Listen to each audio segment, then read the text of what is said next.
On today's show, we have part 2 of our Houston Rockets NBA trade deadline preview show, where we discuss the importance of the Phoenix Suns picks and when is the right time for the Rockets to cash in on those assets, as well as Bobby Portis as a name to potentially replace Steven Adams' production in the front court and more. It's all coming up right here at Locked On Rockets. This is Mission Control, Houston. Ignition sequence start. 6, 5, 4, 3, 2, 1.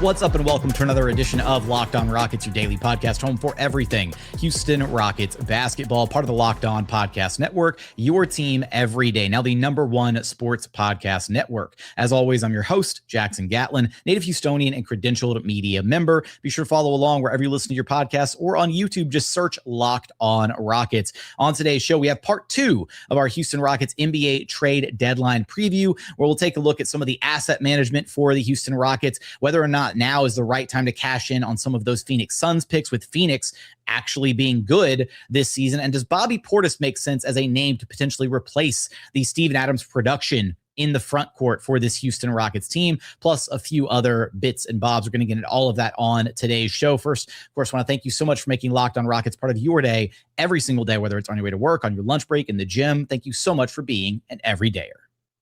One of the issues, though, with this current team is that the ball is in Kevin Durant's hands too much by necessity, because nobody else can do anything with the ball in their hands. So, like, this is the problem that I see is, like, it's basically either Kevin initiates offense or Sengun initiates offense, and that's it, right? Like, there's some possessions where Amen can do it and it looks all right, and then there's some possessions where Reed is on fire and, like, he's rolling the confidence there and it looks great.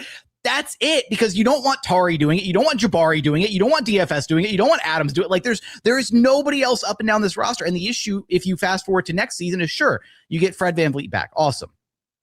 What does Fred VanVleet look like post-surgery? What does he look like post-rehab? Is he the same Fred VanVleet? Is he worse? Does he step back a little bit? Do Reed Sheppard and Amen Thompson actually take notable steps forward going into next year? To me, I think it's like hedging your bets a little bit. And you argued the positional versatility. I think between, the 2 guard spots, and you can argue Kevin Durant is the Rockets' 2 guard, and so he's still logging his minutes at a forward spot, and you're playing other forwards alongside him and stuff. But my argument is just, you've got Fred, you've got Reed. If you had Coby White, that's, you've got 2 guard spots, or a guard spot and a half, if you will, 96 minutes that you're trying to fill. And I think that you could conceivably get each of Reed and Coby 20-something minutes a night and still get Fred his starting level minutes. And if you need the rest of those minutes from somewhere else, right, there's a pretty strong chance that on most nights, Amen Thompson might be outplaying any of Jabari or Tari or DFS, right, to where you just lean on him more in one of those forward spots. So the positional versatility comes from Amen Thompson, because he's your positional versatility to slide up and down in the rotation wherever you see fit. So if Coby White's having an off night and you need more Amen Thompson guard minutes, cool, slide him down. If Coby White's on fire and he's going to win you the game because he popped off for 25 plus on good efficiency because he's a good shooter, then you ride the hot hand and you roll with him. B. Scott, how are you feeling about this discourse? So I'm curious if I'm the only one that's, and it seems like I am the only one that's kind of okay with giving up on the DFS thing. As much as I liked him and understand how much he can contribute. Look, we talked about this, I think, earlier in the season, Jackson, about him being that fit when we did that fifth, who's going to be the starter, and we kind of landed on DFS. Mm-hmm. We were really high on the move. I think that was before we realized how long exactly he was going to be out.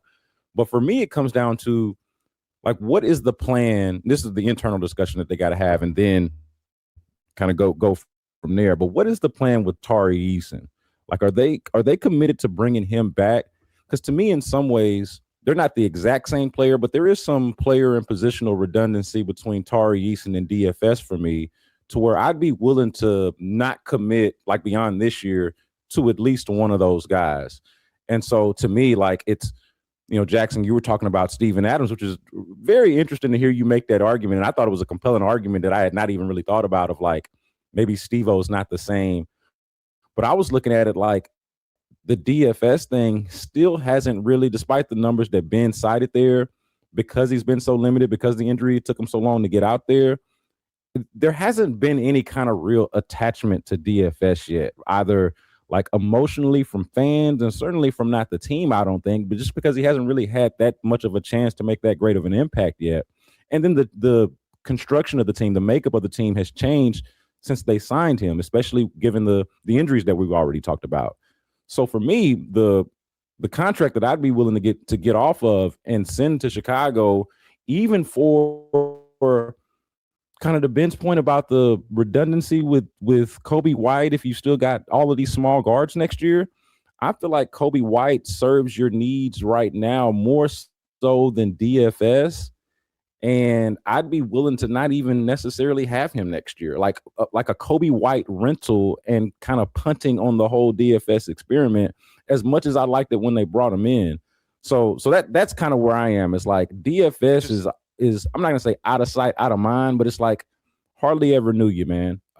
Wish you the best, but and I fully respect his game, but it just, because of the injury, it has not caught on, at least for me yet. And so when I'm thinking about what they need for this year, I think that Coby White could perhaps help them more so than DFS does. Now, if we're talking about next year, I'm with Ben and what he's saying about the redundancy and the small guards, and I'd rather have DFS or, of course, Tari, Eason and more of the wing guys. But if I'm thinking about who I'm willing to part ways with, whether it's Steven Adams, Tari Eason, DFS, I got to put DFS on the top of that list for me when I'm thinking about what I could get back in Coby White. Well, the issue for me, I could see the upgrade being worth it, at least for the foreseeable future, meaning, the month of February and as far out as we can see right now, Coby White's probably going to be more valuable than Dorian Finney-Smith simply because he can play more minutes and he can be scaled up. If you could win a championship with Coby White this season, then I'd be okay taking that risk. I just don't think that's realistic. I just don't think that's a representation of who Coby is as a player. And so that's why I'm waiting next year a bit more heavily. And I just don't think you give up on Dorian Finney-Smith. All the reasons we were excited about him in the offseason, it's been half of one season in which he's coming off ankle surgery, and we heard the target was January. He came back Christmas in large part because the Rockets were struggling, so I think he sort of pushed it forward. And when you look at those under-the-hood metrics, he is making a positive impact in his minutes. Like, you can see a world where this still works out, and there's no reason after 1 month of limited play that you should feel dramatically different than you did when the Rockets signed this guy in early July. I think give it time, maybe by the playoffs this year, certainly by the playoffs, or certainly after this offseason and by training camp, you'll have the version of DFS that everyone envisioned when the Rockets signed him. And if you could get a clear upgrade to this year's team that puts you at the tier of the Thunder or the Nuggets, then yeah, like I could see the case for saying, hey, you have a 37-year-old all-NBA version of Kevin Durant. I just don't think Coby White is that player. And to Jackson's point about initiating the offense, yeah, the Rockets are having to initiate through Kevin Durant and Alperen Sengun this year because they don't have a point guard, or they have half of a point guard. They lost Fred VanVleet, and Reed Sheppard, it feels like about half the games he's been that guy. The other half, he hasn't. Going forward, you have Fred back, and the Rockets still view Reed as a sensational prospect. Like, he's someone that internally they view as a centerpiece of this team for the foreseeable future. So even if we're down on Reed a little bit at the moment because of some of the issues with inconsistency and defense, going forward, he is not a maybe internally. They are counting on him. They believe in him. And so you combine that with Fred VanVleet, a guy who they thought was their best player last season. Even if there's some slippage from Fred, he's still going to be very valuable overall. You're going to want to play him. They expect more from Reed in year 3. And so I'm just hesitant to invest heavily in another relatively small guard. If you could give me the Coby White archetype, but with a little more positional versatility, I'd be more open to it. Ideally, more contractual certainty as well. But it would help this year's team. I guess the thing I keep coming back to is that whatever help it would give this year's team, I don't think it's enough to where they would be a serious contender. And so it for me becomes not worth it based on the matching salary and what you would have to send out. Coming up, we keep our Rockets NBA trade deadline preview show rolling along. We're going to get there in just one moment.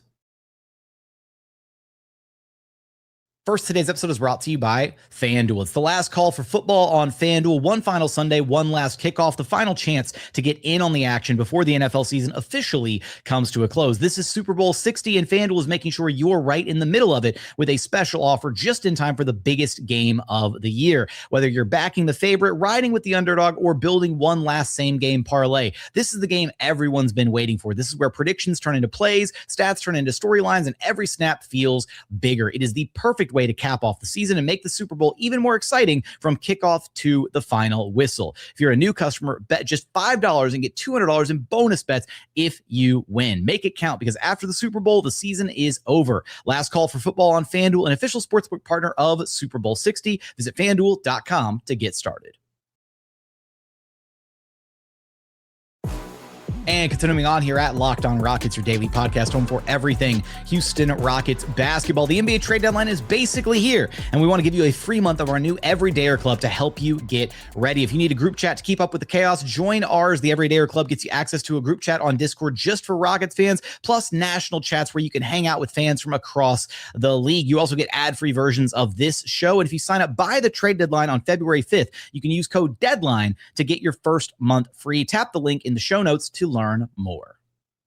I keep coming back to, as long as if it helps this year's team but doesn't hurt next year's team, I'm all for it. And I think that's where I think we collectively have had a difference of opinion about just like what is Steven Adams going to look like when he comes back from another, rehab procedure where he's had surgery that's ended a season, and he'll be on the wrong side of 33 at that point, right? Things like that. What is Fred VanVleet going to look like when he comes back? And so I think that it's really easy to just sit here and say, okay, well, if we just fast forward to next year, right, they'll get these guys back, and on paper, they look better. On paper, they looked really good this year.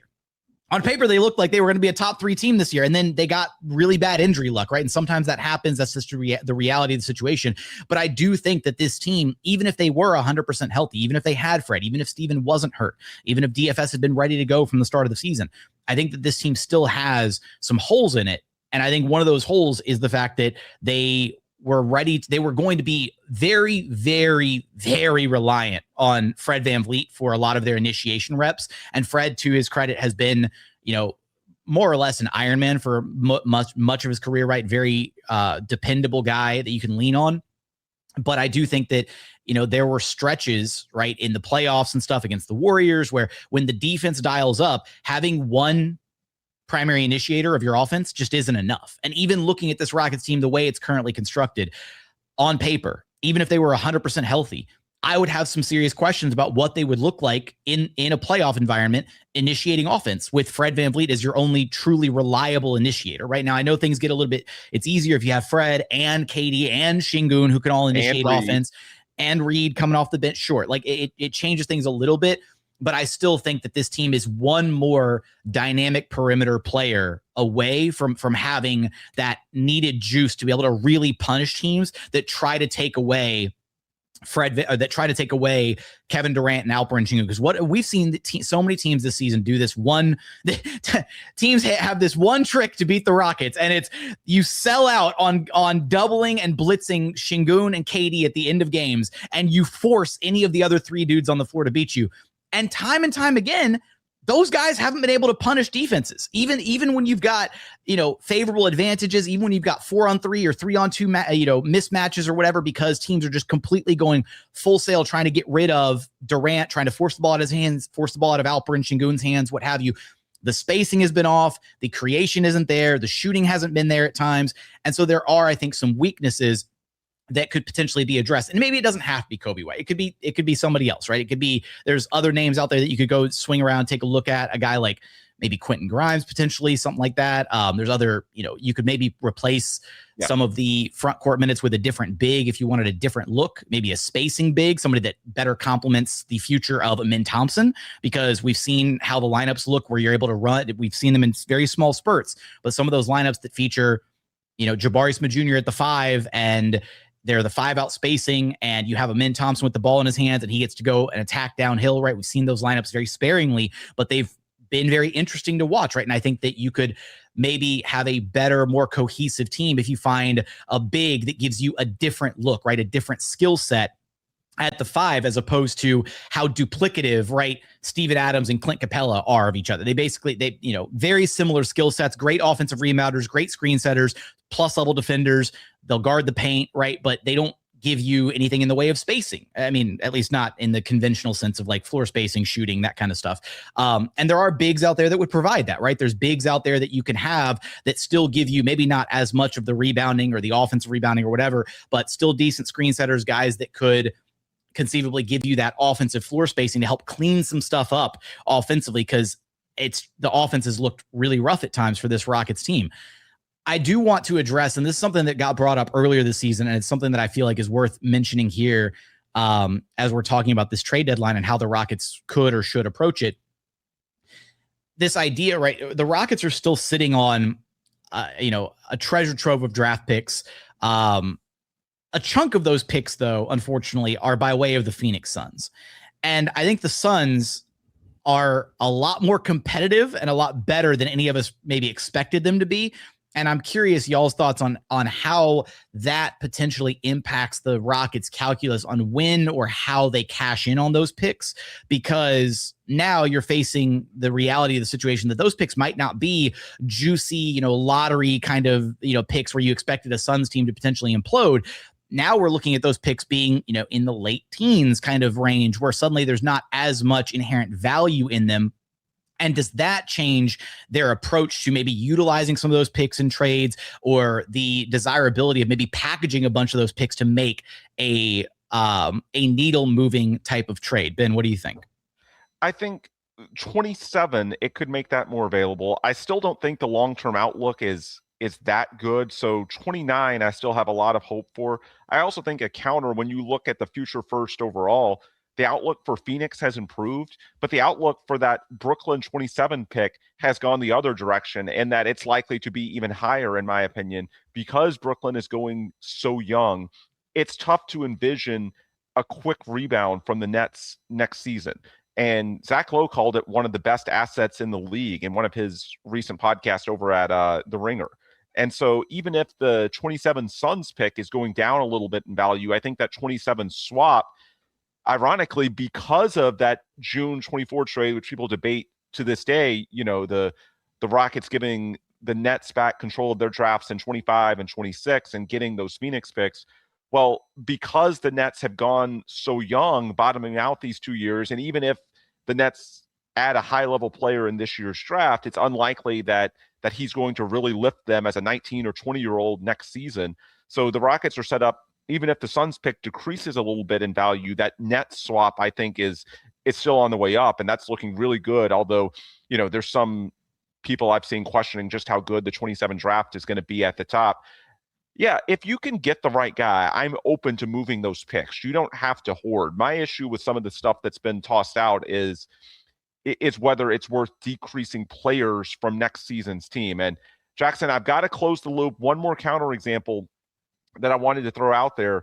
You mentioned, it all looks great on paper, but what if these guys aren't healthy?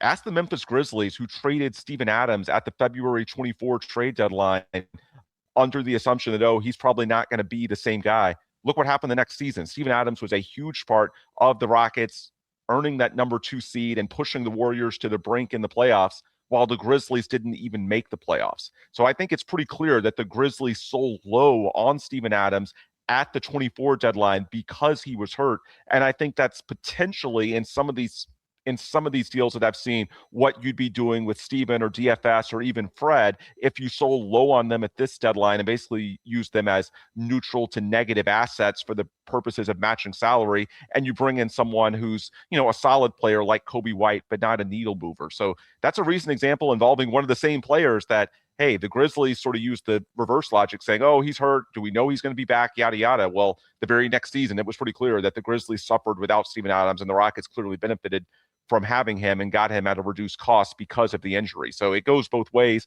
You're right that there's uncertainty, but there's uncertainty with any deal you make. It just depends on, I guess, your own assessment of what the odds are, and the Rockets have more medical knowledge than we do. I do think it's worth noting that this ankle procedure for Steven is nowhere near as serious as the knee surgery he had a couple of years ago. So in Steven's case specifically, I have a lot of optimism. But with the picks, I mean, yeah, I agree with you that the Suns' outlook being, not as bad as it was a few months ago, the 27 draft not being as strong as certainly the 26 draft. If the right deal comes along, I am more open to moving those picks. You don't have to hoard. There's a lot of value in maximizing this window with Kevin Durant. So if the right guy comes along, I'm more open to moving some of those assets for sure. It just comes down to the right guy being available. Yeah, I mean, I couldn't have said that better. I think that was well said, well put. For me, I'm curious, with the Suns. Yeah, they're better than we thought, or expected them to be. But across the league, how sold is the league on the Suns' future? I'd be curious of that, and I would bet on it being not all that positive. As much as you, and that's not to take anything away from what they've accomplished this year, with how they look this year. They deserve credit for that. Their players, their staff, and all of that. But what is the actual prognosis, or what is the actual prediction on them? And I would say it's probably closer to the way we sort of viewed it, as opposed to maybe the way it's looking right now. So yeah, man, I think that those picks are extremely valuable. I think Ben put it well, and he said we don't have to hoard. To me, the value of the picks is everything that we're talking about, to be able to package them all together and go get an actual player. The Rockets don't have to ever draft anybody with these doggone picks, man. Just use them to go get you a Giannis or whatever it is that your heart desires. That's the success of the picks. I was trying to make this point on the radio last week, because a lot of people take it as a slight to Sengun, not to take it way back to the Sengun Giannis thing, but people take it as a slight to these players when you're ready to trade them for the superstar. But I thought it was a credit to Jalen Green, even though he kind of bombed in the playoffs and it was disappointing to a lot of people. But I thought it was a credit to Jalen Green that he could be the centerpiece of a Kevin Durant trade. I think it's a credit to Alperen Sengun that he could be the centerpiece to a Giannis trade. And so that's not a slight to those players. That's not an insult to those players to say that they're not as good as these all-time greats. And it's actually a credit to them and the Rockets staff for getting a player that, and I think I did say this on the radio, maybe Jalen Green isn't the next Kobe Bryant, but if he can get you Kevin Durant, that's pretty good. Maybe Alperen Sengun isn't Nikola Jokic, but if he can get you Giannis, that's pretty good. And so when we think about the windows and how long that they're going to play and draft picks, it's man, what is the end game? What are you actually really trying to do? Or what are you actually trying to accomplish? Would you rather one championship or two championships, or theoretical 10 to 12 years of contention, of going to the semifinals or being a top 4 seed? So to me, I'm not interested in hoarding those picks. And if it's a legitimate needle mover, I would even be willing to get rid of sounds so cruel and drastic, but ship out or trade one of the foundational pieces that they already have. So I think that those picks, kind of back to your question, Jackson, are still incredibly valuable, even though Phoenix is a lot better than we thought. And the 2027 draft is kind of underwhelming. Coming up, we keep our Rockets NBA trade deadline preview show rolling along. We're going to get there in just one moment. First, today's episode is brought to you by TurboTax. Tax season doesn't have to take over your life. This year, TurboTax is making it easier than ever to just hand things off and move on with your day. With TurboTax full service, you can have your taxes done for you by a trusted local expert, start to finish, without the stress or the guesswork. Instead of spending hours trying to figure out forms, you can meet with a local TurboTax expert in person or connect online. They handle everything from W-2s to self-employed forms, and they work to get you every single deduction possible. You can upload your documents, go about your day, and get updates right in the TurboTax app. For a limited time, you can have your taxes done by a local TurboTax expert for just $150 all in if a TurboTax expert didn't file for you last year. Just file by February 28th. Take taxes off your plate and get back to your life. Visit TurboTax.com/local to book your appointment today. And final segment here at Locked On Rockets, your daily podcast home for everything Houston Rockets basketball. Let's go ahead and dive into the final segment of this edition of our NBA trade deadline preview show. Although Jason Crow Jr., after he leads Mizzou to a national title and becomes the #1 overall pick, everybody's going to want Jason Crow Jr. stud out of California, next James Harden. No, of course. We had to of course, to get some Mizzou propaganda in the pod. No, but look up Jason Crow Jr. I promise he's a really intriguing 27 prospect. No, I do, before we close out, I do think it's worth noting that there are some deals the Rockets could make at this year's deadline that don't require major investments. Like, we spent a lot talking about, giving up someone the Rockets view as a key player from next season's team, like using DFS or Steven or Fred as matching salary, or using these picks. I do think there's some, these aren't like sexy names, but there's some smaller things the Rockets could do that could still upgrade them this season. Like, Brandon, you mentioned Jose Alvarado. Alvarado's someone that I think they could get without having certainly to dip into, future first-round pick stockpile, but also the salary is low enough that you wouldn't necessarily have to give up a key player from next season's team. He's only making $4.5 million, and now with this season being over halfway gone, it's prorated. That's someone that you could make the math work and bring in another ball handler, another defender that would fit in well with Ime Udoka's culture.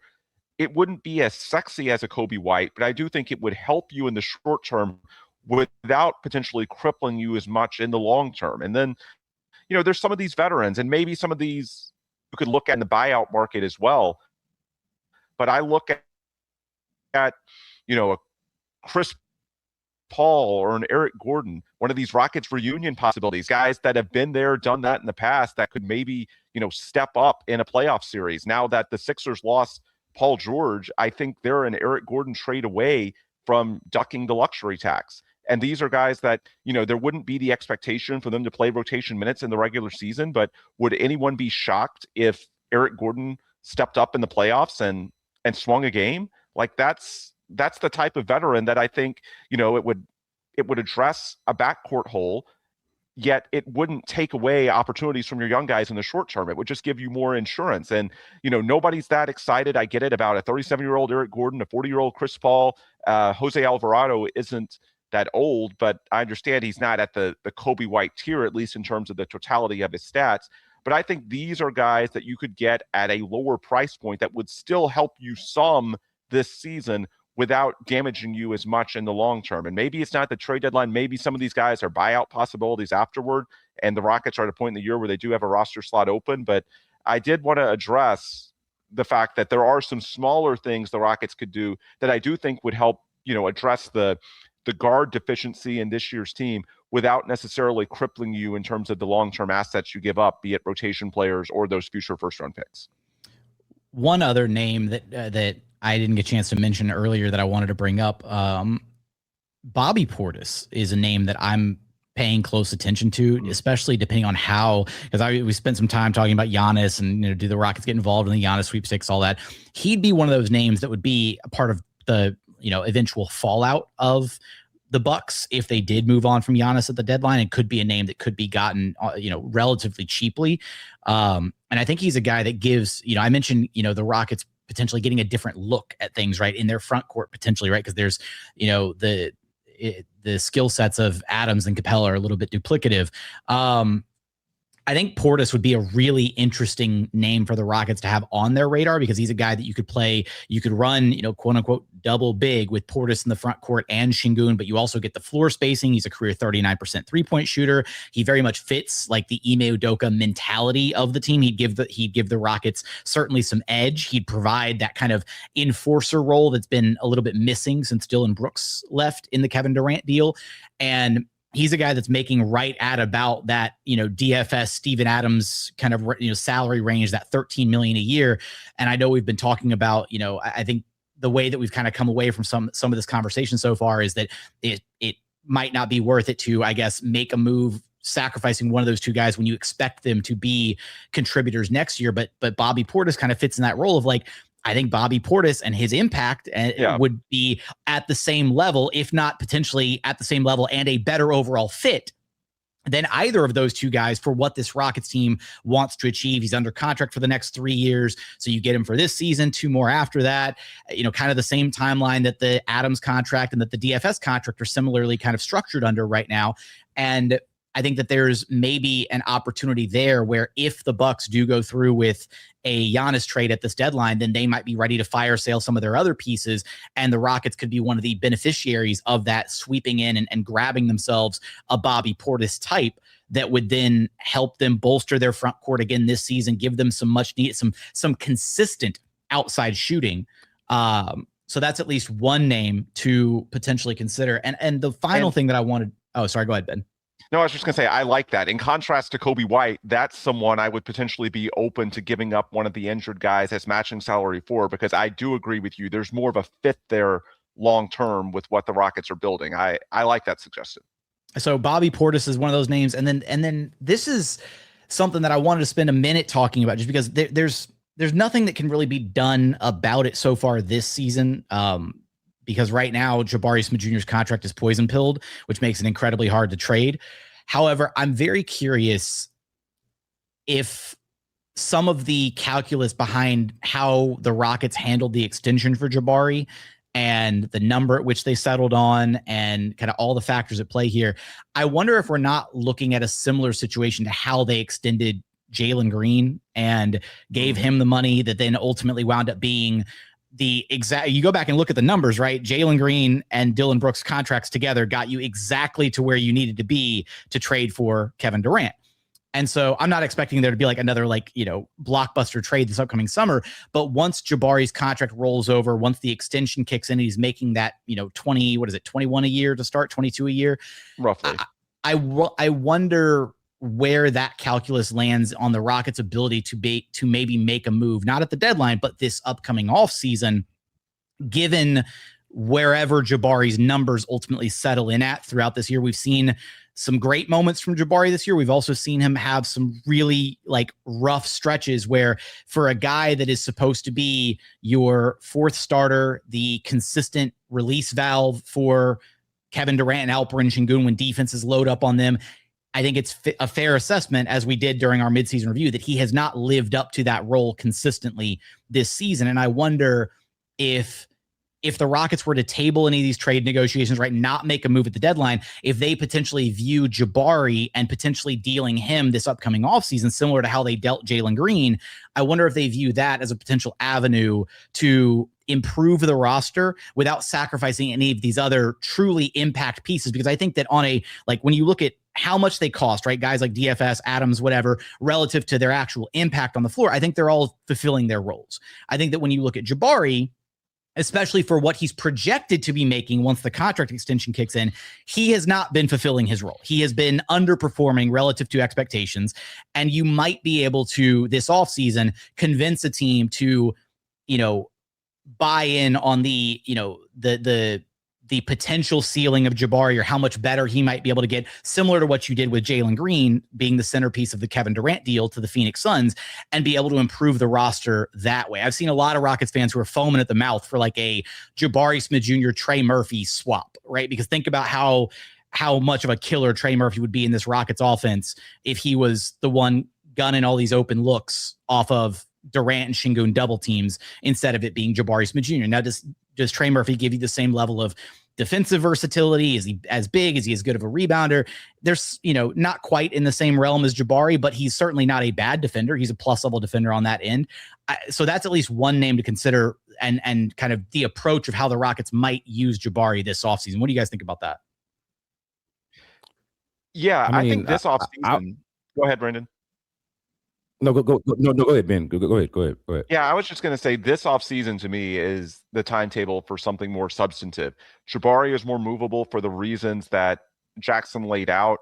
And I also think you wouldn't be selling low on guys like Fred, Dorian, or Steven, because everyone around the league would expect them to report to camp healthy. Now, there'd certainly still be some uncertainty with regards to, do they get 100% of the way back, 80%, 90%, but I don't think they'd be the distressed assets that they would be if you're trying to move them this week.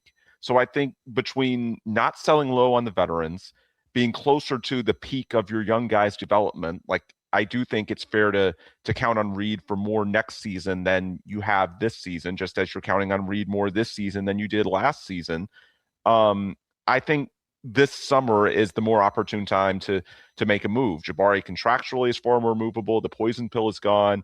So you just have many more options across the board. And that's why, to go full circle, I do wonder secretly, do the Rockets want Giannis to go to the East, or do they not want him to get traded at all so that they have that option? And you wait until the summer, you can also factor in data from how this team looks in the playoffs. You know, if you want to put on some rose-colored glasses, you know, maybe Kevin Durant and Alperen Sengun turn it up when you get to the playoffs. The games are more spread out. We know how heavily the Rockets have had to lean on KD and Amen specifically in minutes. Well, maybe that's less of a factor in the playoffs because there's no back-to-backs. There's often multiple days of rest between games. And maybe this team goes on a run. Maybe Reed finds the form we saw in his first 20 games of this season. And maybe things go well. Or maybe it's like last year and one of your young guys disappoints the way Jalen did. And so you become more skeptical on his fit long-term. I just think in terms of gathering more data and also having many more movable pieces, both for asset reasons and financial reasons, this offseason is